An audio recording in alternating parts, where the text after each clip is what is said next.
de inducción a docentes, Monseñor Luis Augusto Castro Quiroga hizo presencia en las instalaciones de la Fundación Universitaria Juan de Castellanos para hablarnos todo acerca de la Cátedra de la Paz. Un saludo cariñoso para todos ustedes. Gracias por la invitación que me han hecho a hablar sobre la Cátedra de la Paz.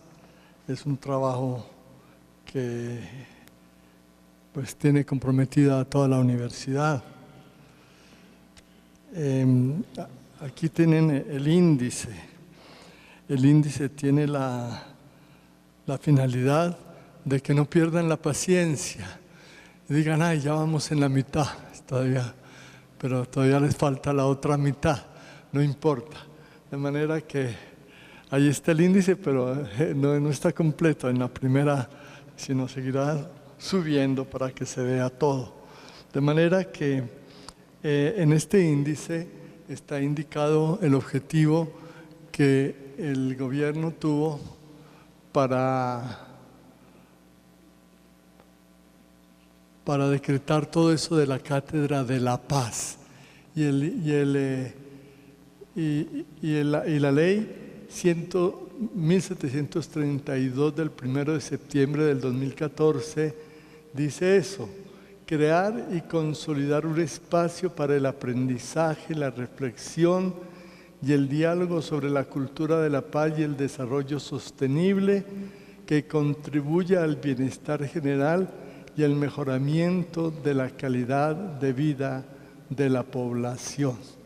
Entonces, esta es la tarea que hay que hacer en la universidad, al diseñar la cátedra de la paz.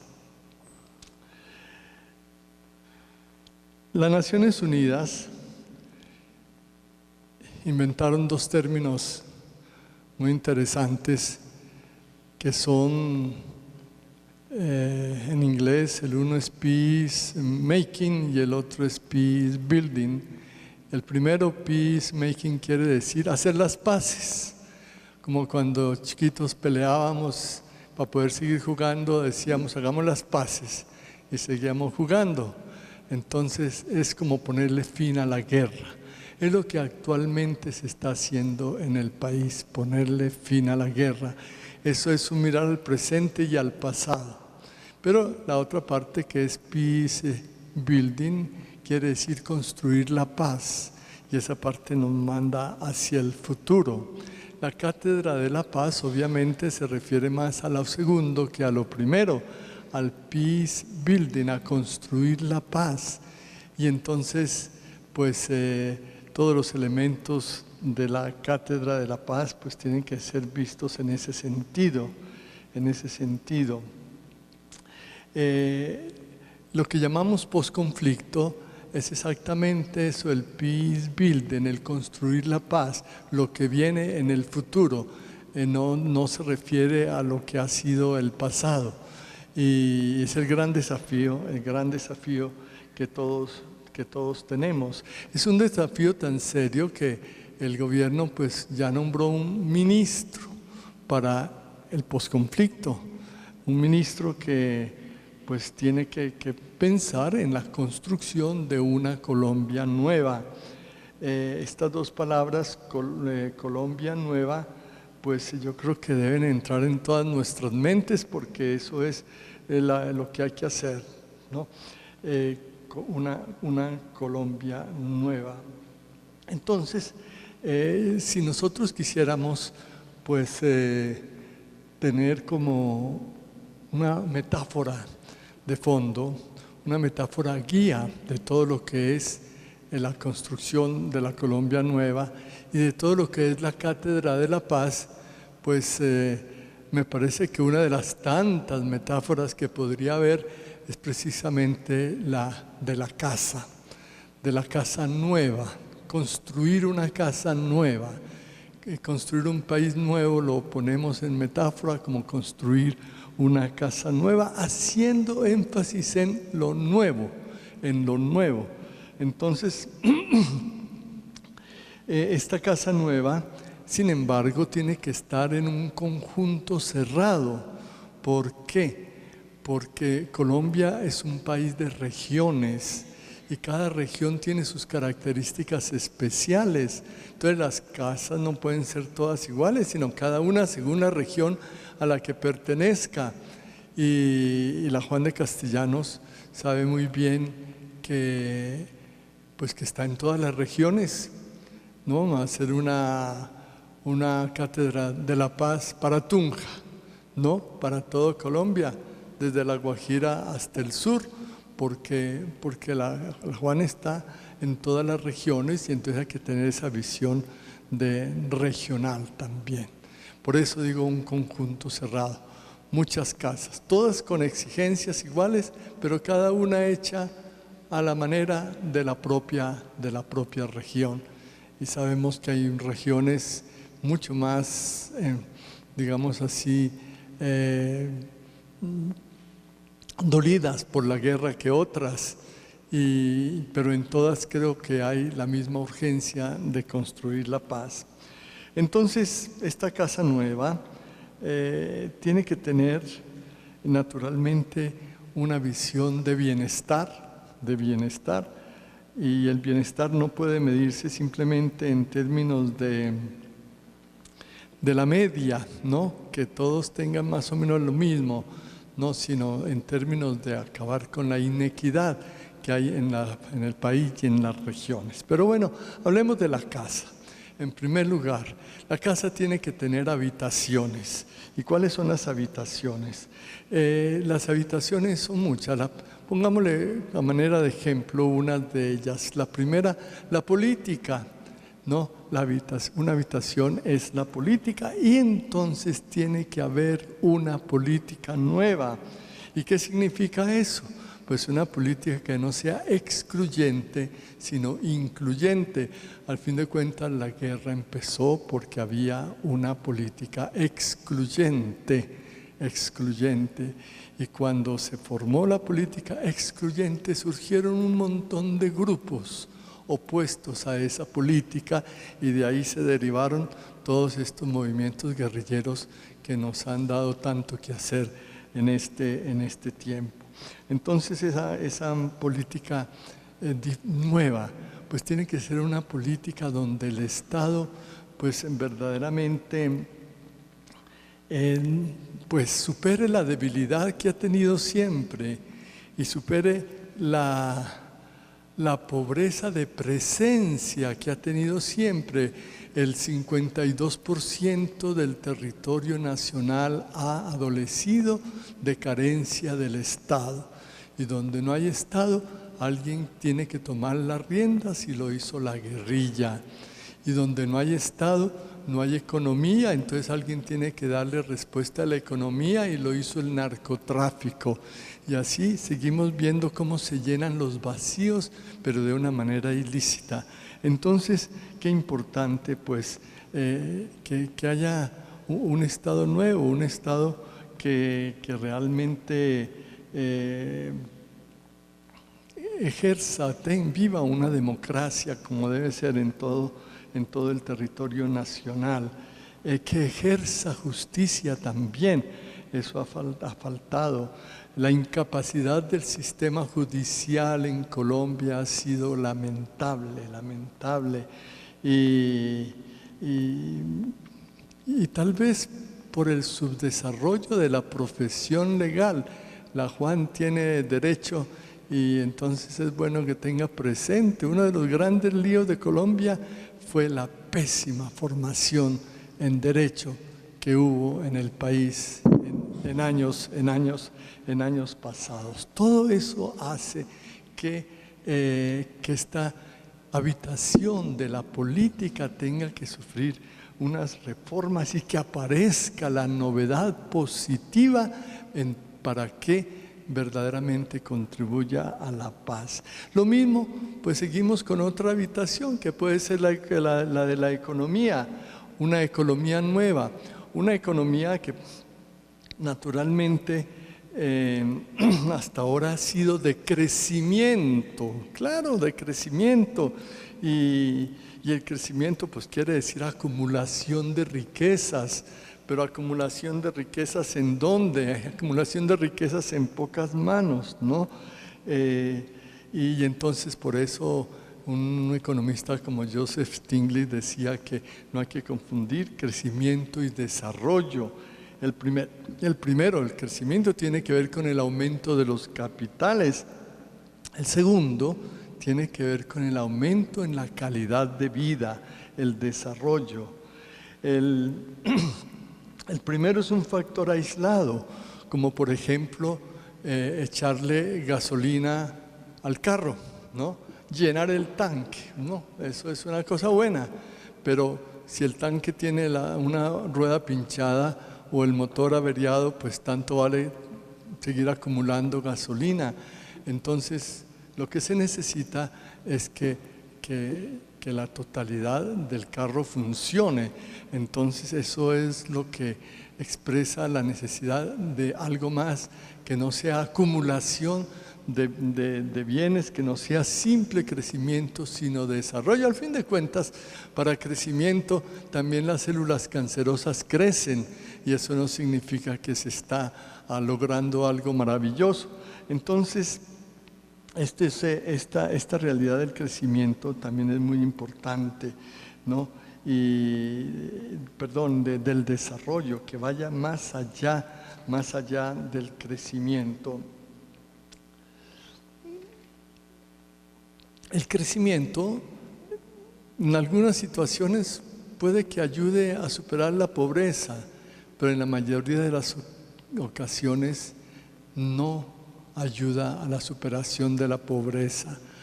Muchas veces inclusive genera más pobreza. Entonces, por eso esa insistencia en esta habitación nueva que es la economía. Otra habitación importante pues es la social. Más allá de los mejoramientos de estrato, es importante el clima social que se genere, se pase de un clima de desconfianza, el clima de desconfianza generado por la guerra, a un clima de confianza, el clima de inseguridad a un clima de seguridad, de la solución de los conflictos sociales con medidas militares a la solución de los conflictos sociales con medidas sociales. Todo eso hace parte de esa otra nueva habitación que hay que formar, que es la habitación social. Y hay otras habitaciones, por ejemplo la habitación educativa, que hoy por hoy en Colombia ocupa uno de los más bajos niveles a nivel internacional. Pero yo creo que la preocupación en educación por elevar los niveles internacionales, que no sean tan bajos, puede llevar a que nosotros acentuemos muchísimo, lo cual no está mal, acentuarlo muchísimo, pues todo el desarrollo de la capacitación intelectual cerebral. Pero lo grave sería que por enfocarnos solamente en el desarrollo del cerebro, nos olvidemos de todo lo demás del ser humano, especialmente de la humanización, que es un término clave para nosotros en Colombia hoy, de la humanización. Y entonces, qué importante que no miremos solo el triunfo del cerebro, que no miremos a una educación que solamente mira del cuello para arriba, ¿no? Hoy se dice que ser pilo paga, pero si ser pilo significa que yo desarrollo solamente el cerebro y del cuello para arriba y no del cuello para abajo, es decir, el corazón ni lo toco, pues no estamos resolviendo el problema grave de la paz ni de la humanización. Entonces, una educación donde falta corazón, falta humanidad. Así que entonces, pues, la educación hay que pensarla mucho mejor.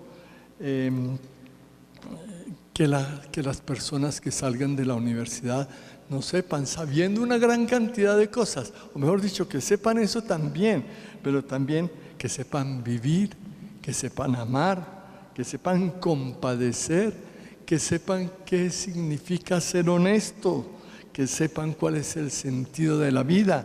Todo eso es tan importante como aprender matemáticas y como desarrollar el cerebro.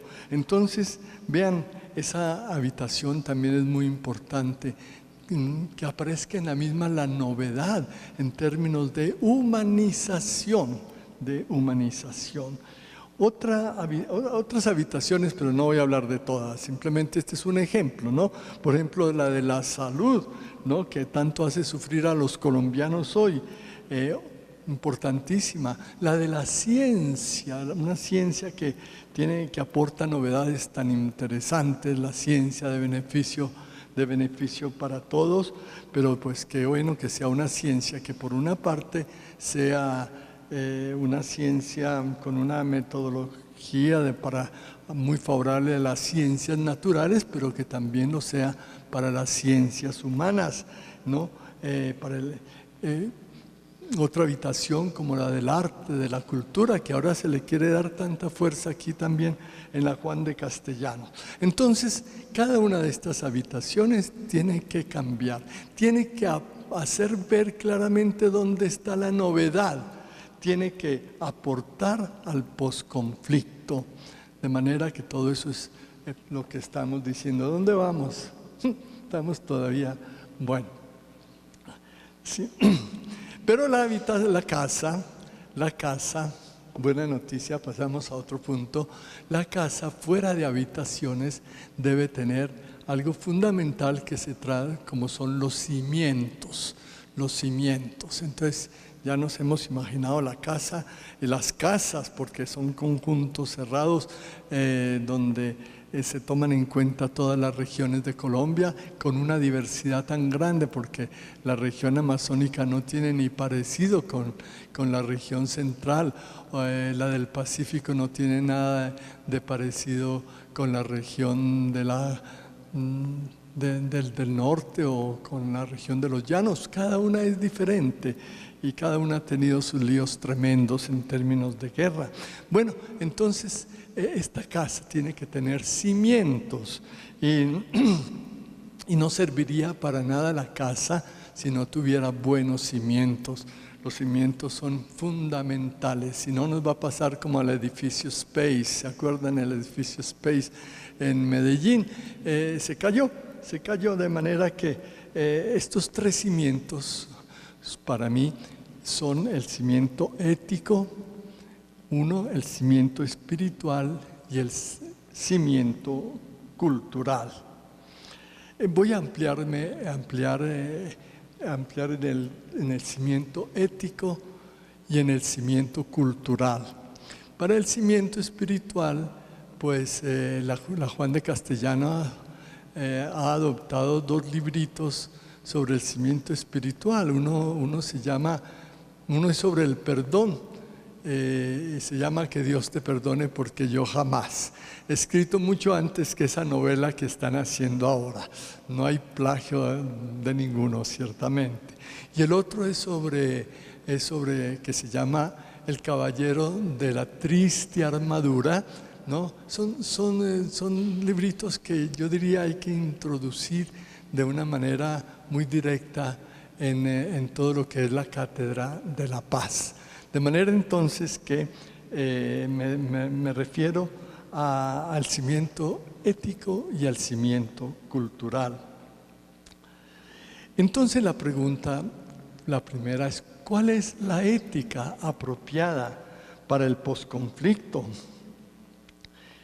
Pues firmado el cese al fuego, tenemos que dar una mirada al país y darnos cuenta que es como un país, como un campo de guerra, donde tal vez se acabó la guerra o se está acabando, pero hay que poner hospitales de campaña, como es una expresión del Papa Francisco, hospitales de campaña, es decir, que cada uno se meta a ayudar para aliviar el sufrimiento de los demás.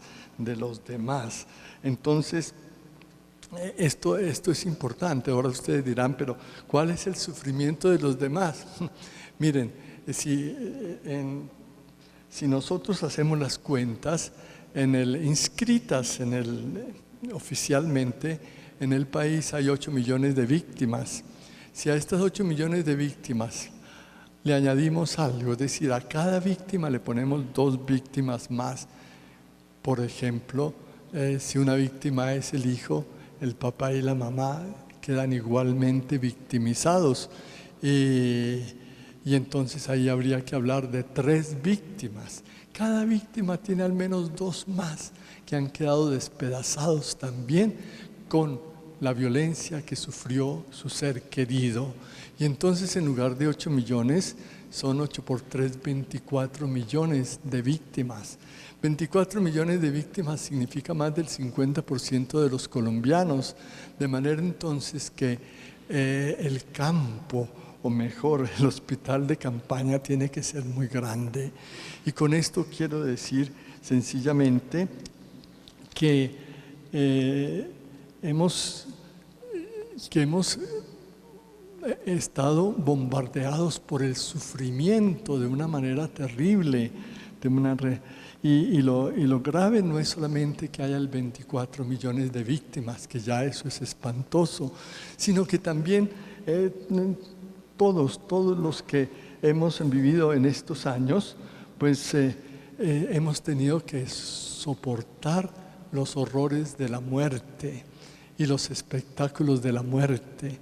Pero entonces todo este soportar nos va acostumbrando al horror de la muerte, de tanto ir a hablar de dolor y de ver escenas de dolor, no precisamente del nuestro, que ese sí lo sentimos, sino el de los demás. Pues ese dolor de los demás como que se va sintiendo menos. Y entonces todo ese dolor termina siendo un tema mediático, pero ajeno a nuestras vidas. Eso significa que nos vamos deshumanizando, sencillamente eso, y sin darnos cuenta, porque no nos damos cuenta de esto. Mire, en una publicación que salió esta semana sobre las víctimas, toda lo que fue la experiencia en La Habana, donde estuvimos acompañando a las víctimas y coordinando allí el diálogo con la mesa de negociaciones y ellas, pues hay una cantidad de experiencias, les leeré algunas de las mismas, pero hablando de este tema del impacto de la guerra en nosotros. Alejo Vargas, por ejemplo, dice: fundamentalmente el conflicto ha sido un problema básicamente rural. Entonces, para el mundo urbano, el conflicto es algo que es tan cercano como lo es la guerra de Siria. Es lo que mira en la tele por la noche. Por eso terminar el conflicto tampoco es para él ninguna prioridad de nada. No le importa, está desligado. Tiene una muy débil, pero para no decir casi que inexistente, identidad nacional. Y entonces, pues esto de que está desligado, la verdad es que se ha protegido. Es decir, no quiere saber más de eso. ¿No? Un día yo viajaba en avión y leía un librito sobre el conflicto, y el vecino al lado me dijo: yo ya desistí de eso. Es decir, ya como si no existiera la guerra. Eso significa simplemente que se ha ido deshumanizando. Entonces, todos los colombianos, de diversas maneras, de tanto estar rodeados de amenazas, de peligros, de impresiones bárbaras, de noticias, de masacres, nos vamos encerrando en nosotros mismos.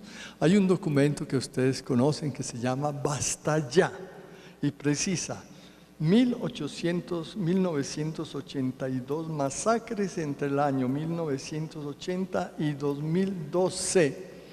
De estas masacres se presume que la responsabilidad de los paramilitares está en 1.162 masacres, lo que significa casi el 60%. De las guerrillas, 343 masacres, y de la fuerza pública, 158 masacres. Y si se habla de las personas desaparecidas, pues desde 1985 tenemos 27.000 secuestros de personas, secuestros cometidos por las guerrillas en un 90%. Y bueno, estos datos así tan simples nos hacen ver que se requiere una fuerte carga de humanización para que nuestro país vuelva a ser un país de seres humanos que viven juntos y que se quieren, y no de lobos que se despedazan. Por eso que digo, la palabra humanización debe estar en el centro de la Cátedra por la Paz. Humanización. Ahora, ¿de dónde vamos a sacar esta humanización tan necesaria que nos saque de nosotros mismos, de nuestro encerramiento, de ese sufrimiento que casi no queremos ni mirar, ¿no? Pues yo diría de dos fuentes. Una, la fuente espiritual, evidentemente, como ya lo anoté, especialmente en términos de perdón y en términos de reconciliación. Y la otra fuente la sacamos de la ética,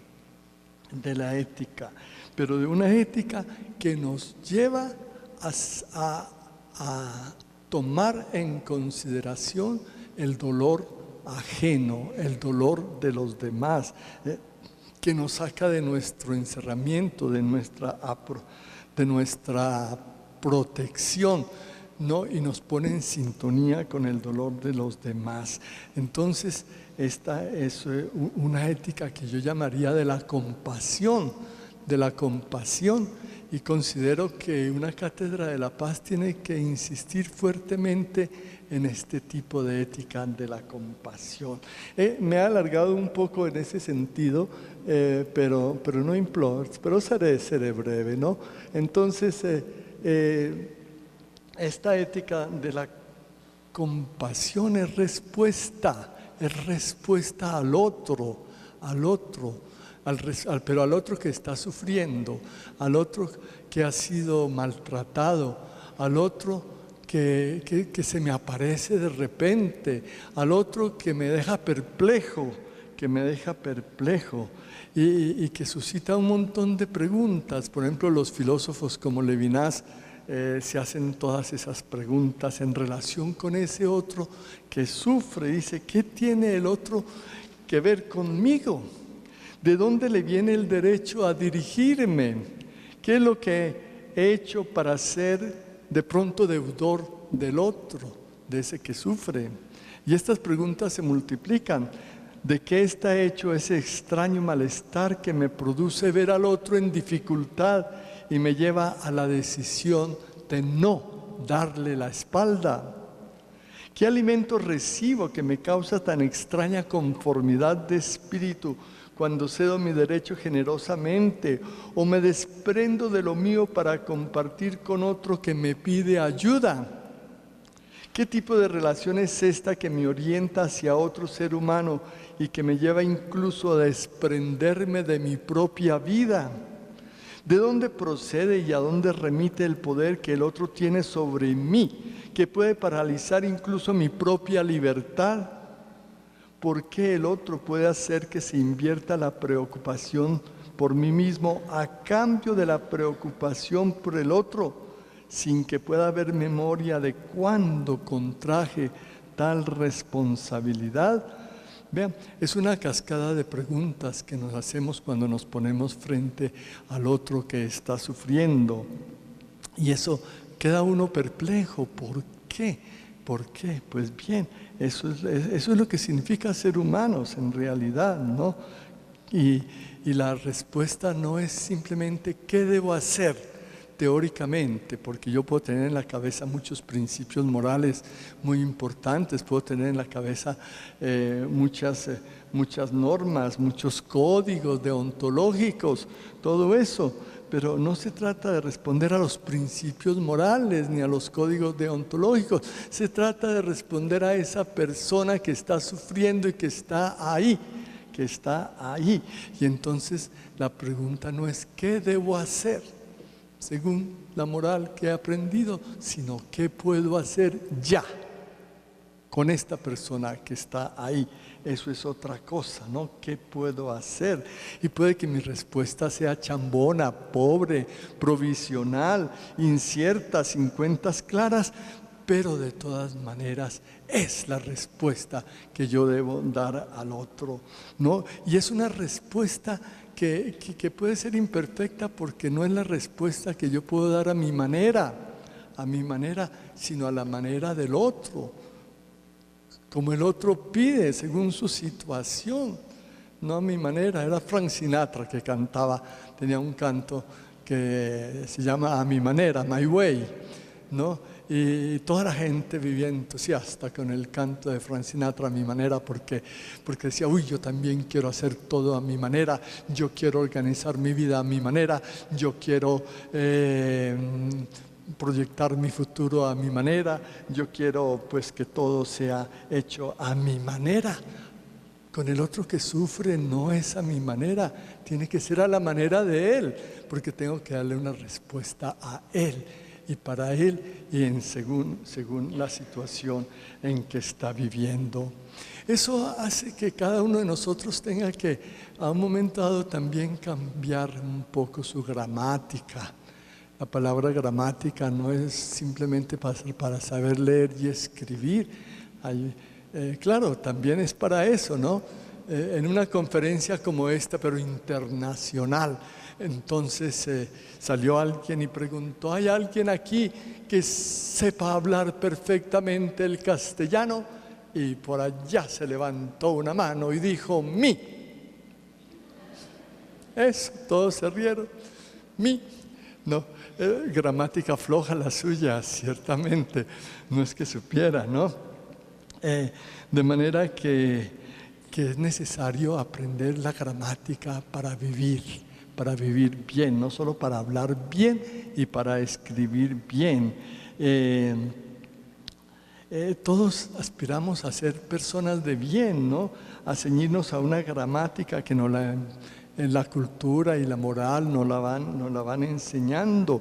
Pero cuando se trata de la ética, de la compasión, muchas veces hay que dejar de lado esa gramática, muchas veces hay que transgredir uno que otro código, muchas veces hay que cambiar para darle respuesta al otro, Y miren, no crean que estoy diciendo herejías. Eso, por ejemplo, en el Evangelio Jesús decía, ustedes han oído decir, si recibieron una gramática, pero yo les digo, y los pone frente a otra, ¿no? Y a él lo acusaron por haber cambiado de gramática. ¿Cómo es que este hombre se junta con los pecadores y come con ellos? Y eso está prohibido, ¿no? El cambio de gramática. ¿Cómo es que este hombre hace el bien el sábado cuando está prohibido? Pues porque el primero está el dolor ajeno. Y entonces, cambio de gramática. Eso así es. De manera que a veces hay que cambiar de gramática, especialmente cuando nuestra gramática nos ha llevado a familiarizarnos con el horror, a que el horror ya no nos parezca tan horroroso. Entonces ahí hay que cambiar de gramática. Miren, les cuento cuando yo era por allá obispo en el sur de Colombia, en las selvas del río Caguán y todo eso. Entonces una vez murió un sacerdote visitando unas veredas y la gente se acercaba y me preguntaba con un tonito como quien pregunta, ¿está lloviendo o haciendo sol? Más o menos, ¿está lloviendo o haciendo sol? Y me preguntaban, ¿murió o lo mataron? Con el mismo tonito, como si las dos cosas no fueran diferentes, como si no cambiara nada si uno murió o si lo mataron. Y son dos cosas muy, muy diferentes. Pero cuando se va borrando la diferencia entre murió o lo mataron, es que nos estamos acostumbrando al horror. Y entonces tenemos que revisar nuestra gramática, en relación con la Segunda Guerra Mundial, especialmente con el nazismo. George Steiner, un interesante escritor, exclamaba en relación con Auschwitz: ¿cómo se puede tocar a Schubert por la noche, leer al gran poeta Rilke por la mañana y torturar al mediodía? Se pasa de la una a la otra como si no hubiera diferencia, ¿no? Y torturar al mediodía. Entonces vean también, para combatir la barbarie que a veces podemos dejar que anide en nuestra vida, es necesario revisar la gramática, ¿no? Revisar la semántica. La semántica es el estudio de las palabras y sus cambios. Bueno, pues hay una semántica que revisar para que se ponga en favor de la paz, que no sea una gramática de lo inhumano, sino una gramática de lo humano. Esas son las cosas que tiene que lograr la cátedra por la paz, evidentemente, la crática por la... para que no nos acostumbremos a estas cosas. Mire, les leo una cosita chiquita, que es chiquita, pero no es tan sencilla, ¿no? De lo que decían las víctimas de La Habana. Un día, decía María Eugenia, una de las víctimas: un día me acerqué a mi hermana Edith Sofía, a quien cariñosamente le decíamos la negra, y le pregunté: ¿quién es el hombre del caballo en la foto? Estaban viendo una foto. Y ella, que solía ser muy dulce conmigo, me respondió que ese hombre había sido el esposo de mi mamá, y que ella y él habían formado una familia y habían tenido hijos, que yo era parte de esa familia y que ese hombre era nada más y nada menos que mi padre. Le volví a preguntar a la negra por el hombre de la foto, pero esta vez su rostro se descompuso y entre tanto vacilar dijo: él está muerto. Nací en medio de la guerra. La masacre que los paramilitares perpetraron en mi casa me impidió conocer a mi padre, mi hermano y muchos otros familiares cuya sangre se escurrió sobre la tierra. Mi madre tenía 2 meses de embarazo, yo estaba en su panza, y 7 hijos pequeños. Su casa fue quemada y de su tierra despojada. Sin embargo, enterró sus muertos. Después de 20 años los desenterró para que la fiscalía los identificara. En mayo del 2010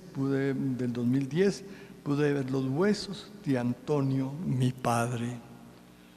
Toda yo, y lo que significa, se opone a la guerra, la deslegitima.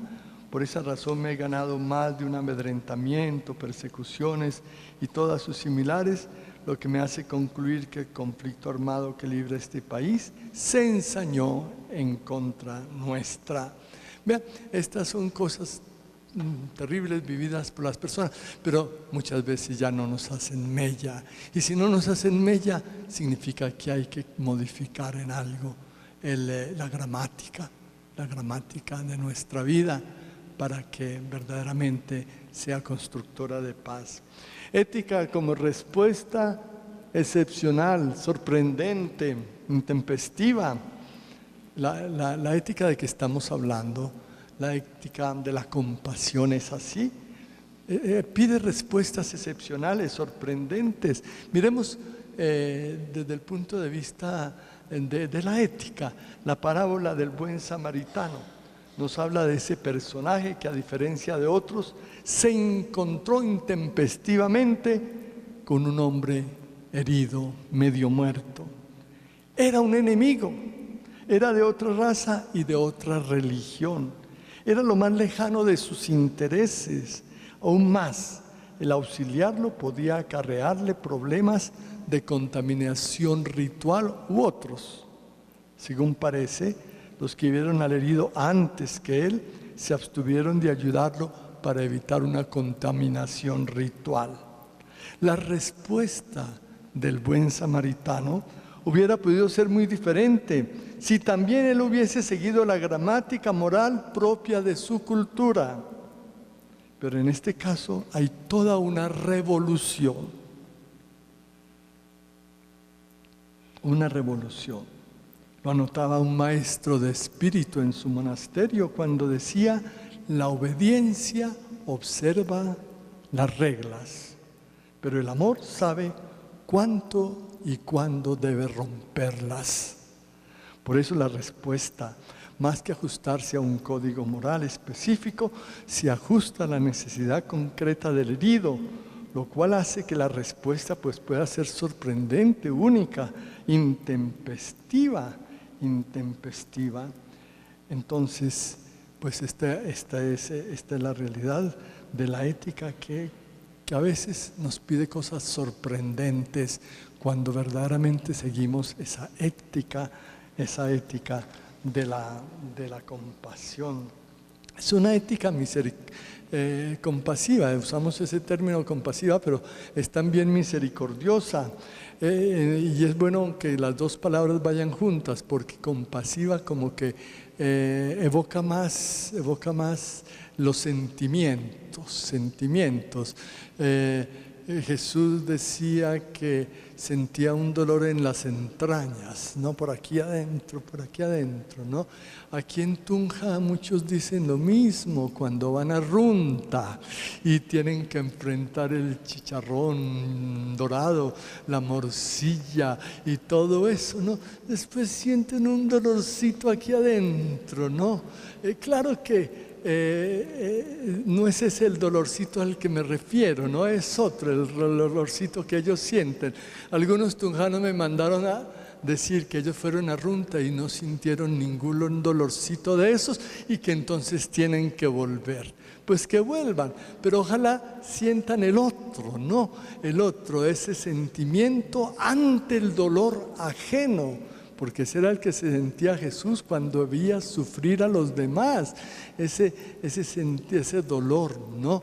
Rajamín, aquí dentro, en las puras entrañas, de manera entonces que ese sentimiento hay que acompañarlo por la acción, y entonces la compasión va junto con la misericordia, porque la misericordia significa acción.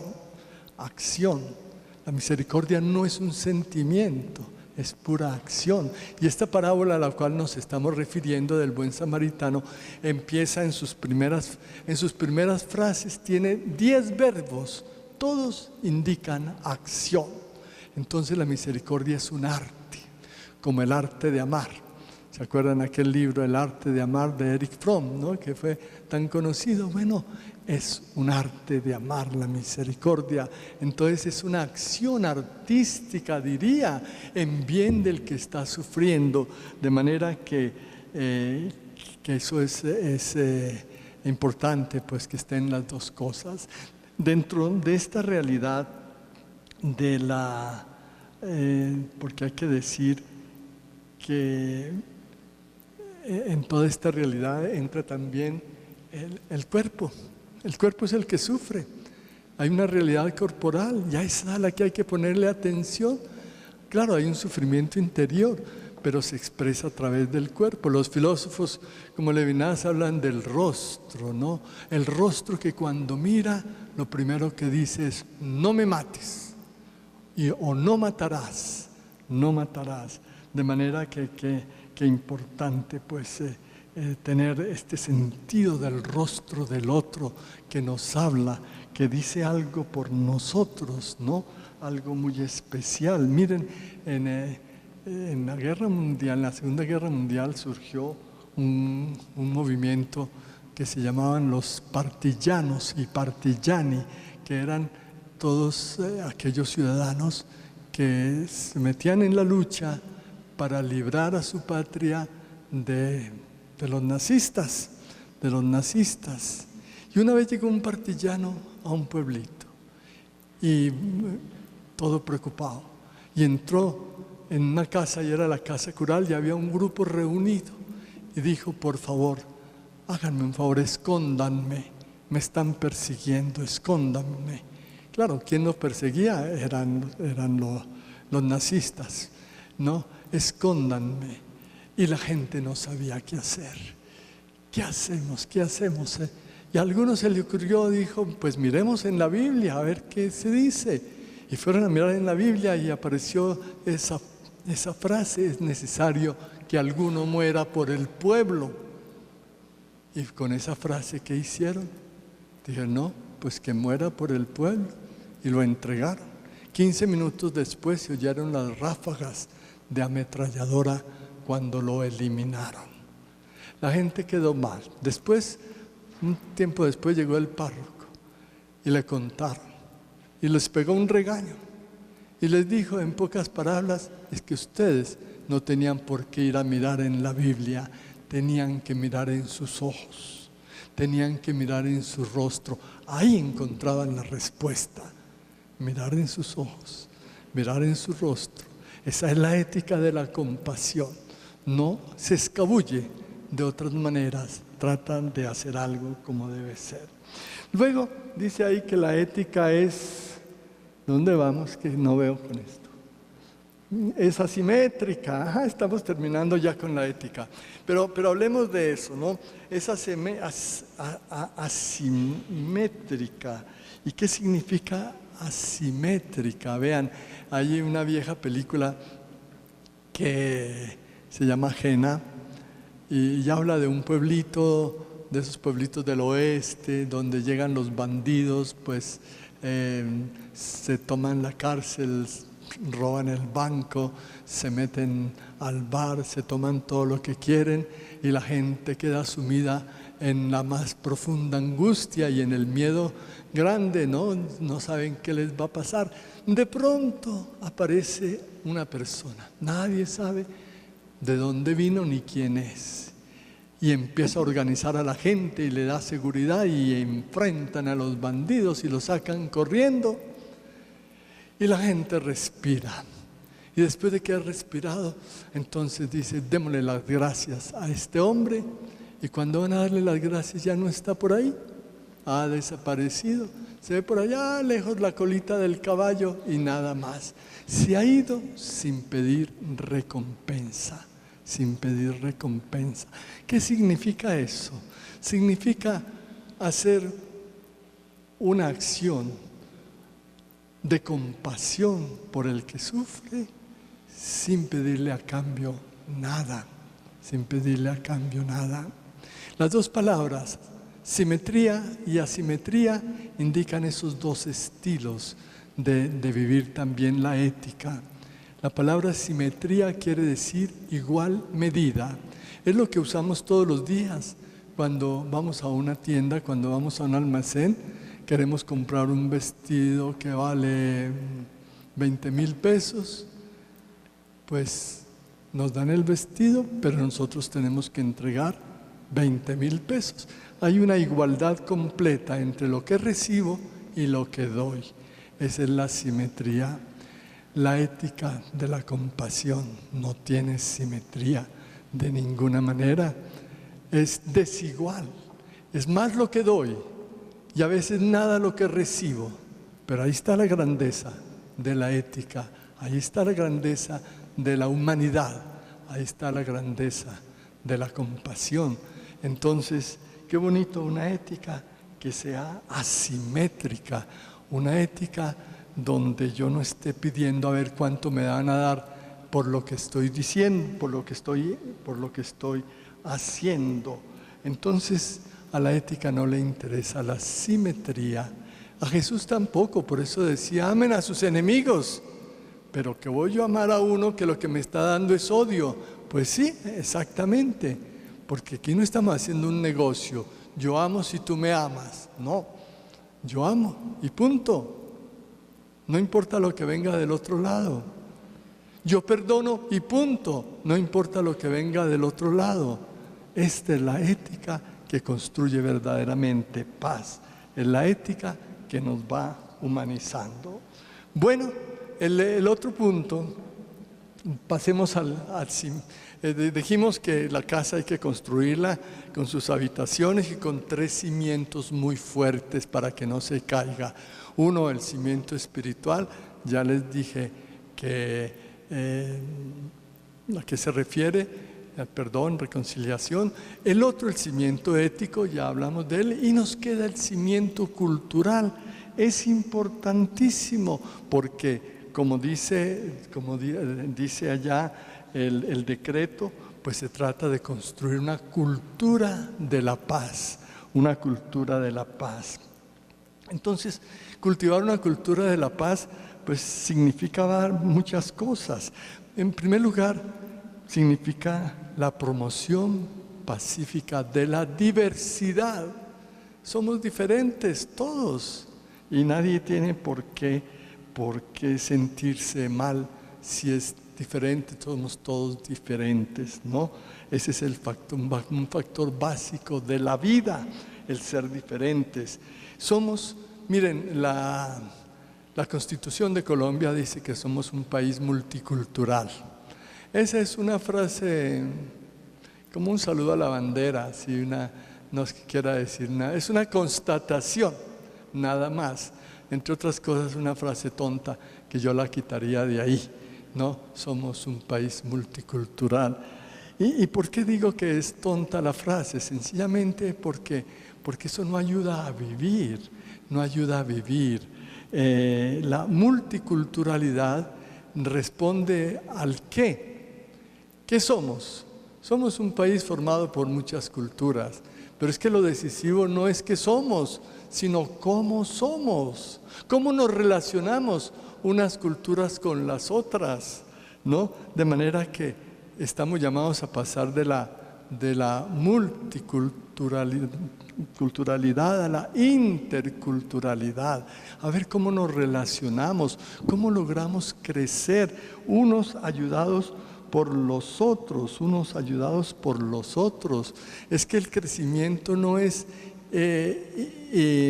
por una especie de intrafecundación, como mirándonos el ombligo, entonces vamos a crecer. No crecemos, no. Es por interfecundación, es relacionándonos con las otras culturas.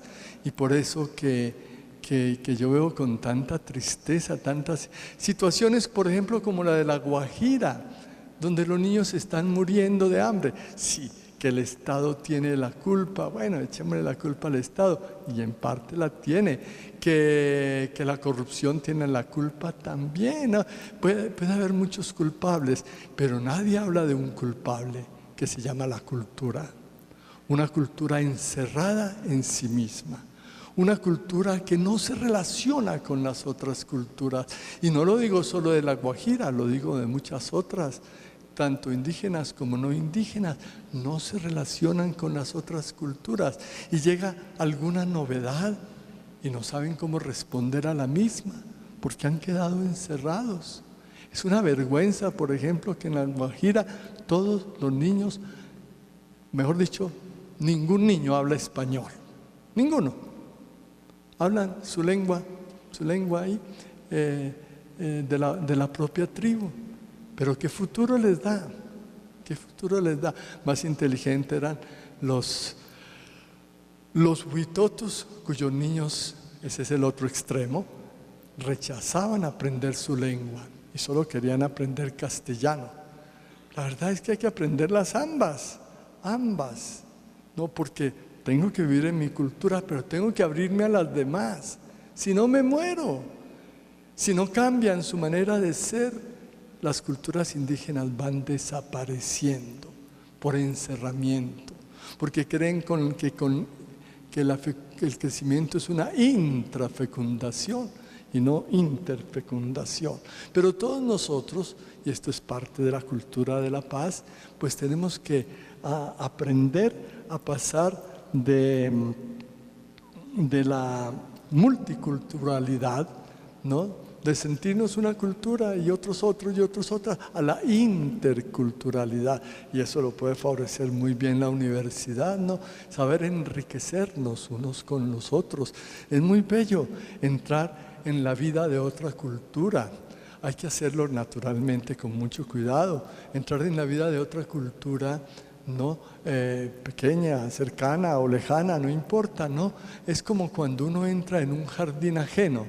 Si uno va a visitar, o si uno entra en el propio jardín, uno no tiene problema en darle una patada a una matera o en cortar un gajo o en quitar una flor. Es mi jardín, hago lo que quiera. Pero cuando uno entra en un jardín ajeno, tiene que ir con un cuidado enorme, tiene que abrir bien los ojos, tiene que admirar las bellezas que hay en ese jardín.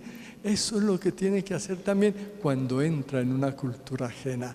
De manera que importante, para que haya culturas de paz, que no las hay, si son culturas encerradas, y no las hay si no son capaces de entrar en otra cultura con esta actitud del jardín ajeno, no con la agresividad del conquistador que quiere imponerse sobre las otras culturas. Entonces, qué importante esto para una universidad que está presente en todas partes, especialmente en los lugares más pobres, en las culturas más encerradas.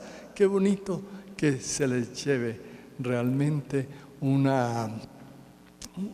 proyecto, pero un proyecto que los invite a abrirse, que los invite a enriquecerse con lo que viene de los demás. Eso no es infidelidad a la propia identidad, es fidelidad a la propia identidad para que no desaparezca. Entonces, Cátedra de la Paz multicultural, qué bonito. Bueno, esto es lo que podrían decir de la cultura, abrirse a la multiplicidad de relaciones. El poeta Rilke decía que vivo mi vida en círculos que crecen, y eso es fundamental para cada pueblo y para cada persona. Está el círculo intrapersonal, el mío, el interpersonal, importante, el internacional. A todo eso hay que abrirse, hasta tener una mentalidad planetaria, hasta considerar que todo hombre es mi hermano. Eso es algo muy bello. De lo contrario, tenemos otra cosa totalmente diferente. Entonces, las culturas pues tienen que tener presente primero los lazos comunitarios, que sean cálidos, y después los espacios, que haya espacio. Donde no hay espacio hay guerra, como en Colombia, donde la tierra fue acaparada, surgió la guerra. Cuando yo vivía por allá en el sur de Colombia, allá llegaba muchísima gente. ¿Quiénes eran? Los que no tenían tierra. Los que no tenían tierra porque la tierra había sido acaparada, la tierra cultivable. Se había cerrado la frontera agrícola, pero en pocas manos, porque la tierra era símbolo de poder. No era necesidad de trabajar ni de sobrevivir. Más vacas yo tenía, más poderoso yo me sentía y más poderoso me consideraban, pero a costa de toda la demás gente que quedaba sin tierra. Y por eso resolver el problema de la tierra es fundamental para que haya paz en nuestra patria. De manera que podemos decir que tenemos culturas de paz y culturas de guerra. La cultura de paz pues es una cultura que sabe cultivar las relaciones humanas, que sabe respetarse los unos a los otros, que sabe dialogar. La cultura de la guerra es una cultura donde se lucha por el poder, donde hay esos patrones de la dominación del más fuerte sobre el más débil, lo que se llama la ley de la selva, dominación del hombre sobre la mujer, ¿no? Algo tan frecuente, de manera que hay culturas de paz y culturas de guerra, pero no existen así en estado puro, no, están mezcladitas, y cada cultura de paz tiene algo de cultura de guerra, y cada cultura de guerra tiene algo de cultura de paz. La Cátedra por la Paz tiene que ayudar a que verdaderamente vayan trabajándose las culturas para que poco a poco se elimine lo de la guerra. Cuando yo llegué a Tunja, dije una frase que después nunca más repetí, la repito en estos días, sí, pero decía, yo vengo de una región donde la guerra estaba de las puertas para afuera. y llego a una región donde la guerra está de las puertas para adentro, es decir, la violencia intrafamiliar. De manera que nuestras culturas son culturas de paz, pero tienen algo de guerra, la violencia intrafamiliar.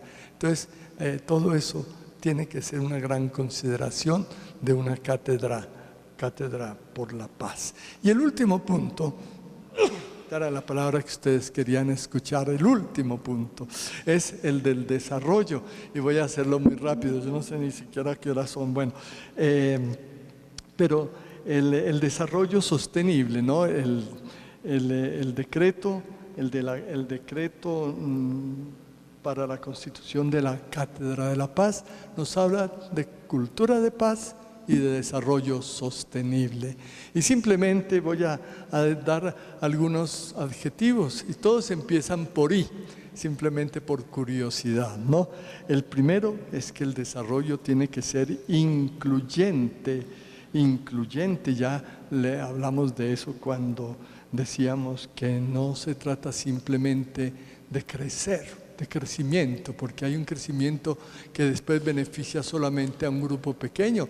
Tiene que ser incluyente, tiene que incluir a todas las personas. No es verdad que la marea alta levanta todos los barcos, decía Stiglitz. A veces una marea que sube velozmente, en especial cuando la acompaña una tormenta, arroja contra la orilla los barcos más débiles y los hace añicos. ¿Cuántos países han sido hechos añicos por una globalización no realizada como debe ser, con solidaridad, excluyente? Entonces, primero. Segundo, integral. Como les decía, no basta que el carro tenga gasolina. Si las ruedas están dañadas, pues entonces el carro hay que arreglarlo en todo para que realmente sirva, para que funcione. El desarrollo debe ser integral, tiene que mirar todos los aspectos de la sociedad y no solamente alguno por ahí privilegiado. Después tiene que ser inducido. Algo es inducido cuando se le muestra hacia adelante una meta que debe alcanzar. Por eso tenemos esos 8 objetivos del milenio. No sé si se acuerdan todavía de los objetivos del milenio y de las 18 metas definidas para el cumplimiento de cada uno de los países.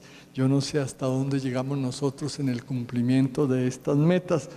Ojalá hayamos llegado al menos hasta la mitad. Pero ese ponerse objetivos es inducir al crecimiento como debe ser. Pero el crecimiento también debe ser impulsado, es decir, no movido solamente por objetivos que están adelante, sino también darle fuerza que viene desde atrás.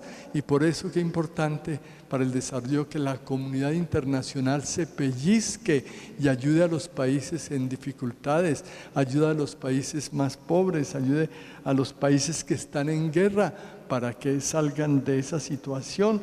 La comunidad internacional siempre se ha comprometido, pero a veces son como los niños que hacen promesas y a los 3 días ya se les ha olvidado, y entonces el desarrollo ya no es tan inducido.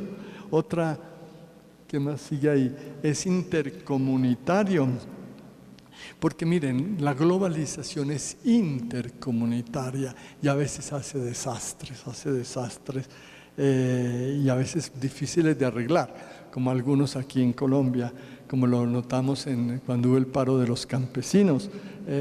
Buenas quejas tenían que ver con la globalización, pero hay cosas que son dificilísimas de arreglar en ese campo. Pero así como la globalización es intercomunitaria, el desarrollo también debe ser el resultado de unión de muchas fuerzas para salir adelante. Y luego dice ahí que el desarrollo debe ser interesante. La palabra interesante viene de interés, y un desarrollo es interesante cuando se interesa de las necesidades fundamentales del ser humano. Necesidades fundamentales son las que tienen que ver con todo lo que es la vida social, la vida cultural, la vida espiritual, todas las necesidades fundamentales del ser humano. Naturalmente, si ustedes miran la televisión, les ofrecen un montón de cosas, las presentan como esenciales, sin lo cual no se puede vivir, y son todas tonterías, no son cosas interesantes. Es decir, que realmente vayan a ayudar a cultivar las necesidades fundamentales del ser humano.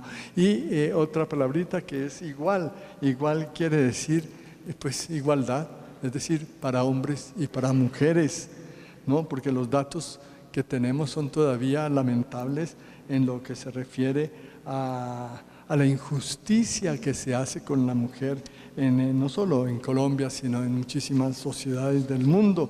Entonces la igualdad es algo muy importante. Después sigue, ¿qué más? Igual, incentivado.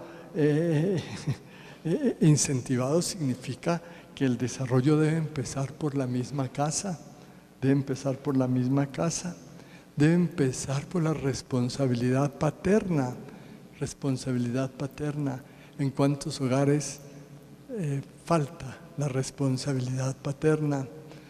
¿En cuántos hogares pues el papá se ha ido y ha abandonado la familia?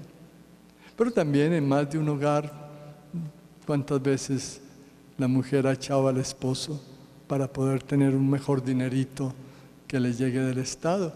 ¿No? Pues son todas locuras que se hacen, de manera que incentivados quiere decir que parte precisamente desde el mismo hogar. Un gobernador que hubo en Boyacá hace muchos años decía que podemos inyectar mucha fuerza económica en el departamento, pero si no hay un cambio de cultura, poco se logrará, poco se logrará. Vean, era interesante eso. Después, el desarrollo pues tiene que ser inteligente. Mire, hay dos tipos de inteligencia. Una es la capacidad de resolver problemas. Uno es inteligente si sabe resolver problemas, pero la otra es la capacidad de ingresar en un mundo compartido. En un mundo compartido. Yo puedo ser muy inteligente para resolver problemas y ser un aislado y ser un egoísta. Entrar en un mundo compartido, saber convivir con los demás, saber vivir humanamente. Eso es un desarrollo que, aun cuando puede que no genere tanta plata como el otro, es más satisfactorio para el ser humano. Entonces, inteligente el desarrollo en este sentido. E innovador, pues tiene que generar cosas nuevas. Ya lo dijimos, cada una de las habitaciones tiene que mostrar algo nuevo, si no, no sirve para nada. Si es repetición de la repetidera, hemos perdido el tiempo. ¿Y qué más? Yo creo que un desarrollo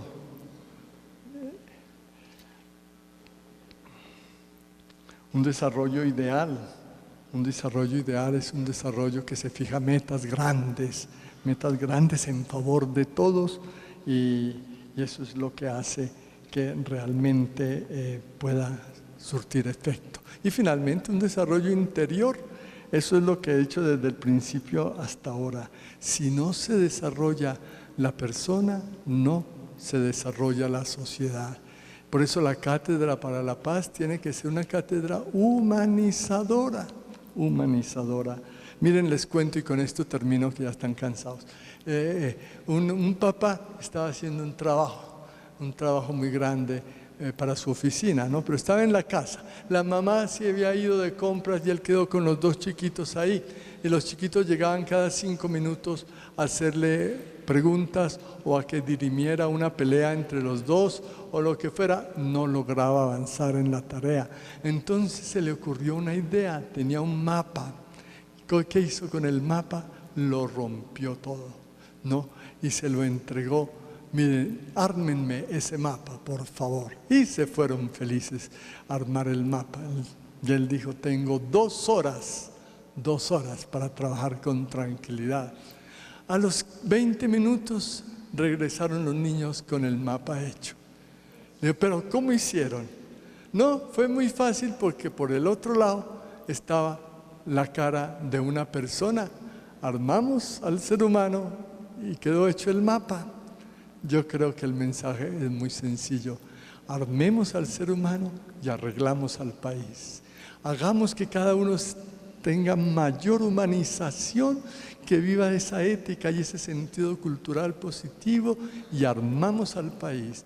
Hacemos que sea un país mejor, que la Cátedra para la Paz pueda contribuir a estos logros. Muchísimas gracias a todos.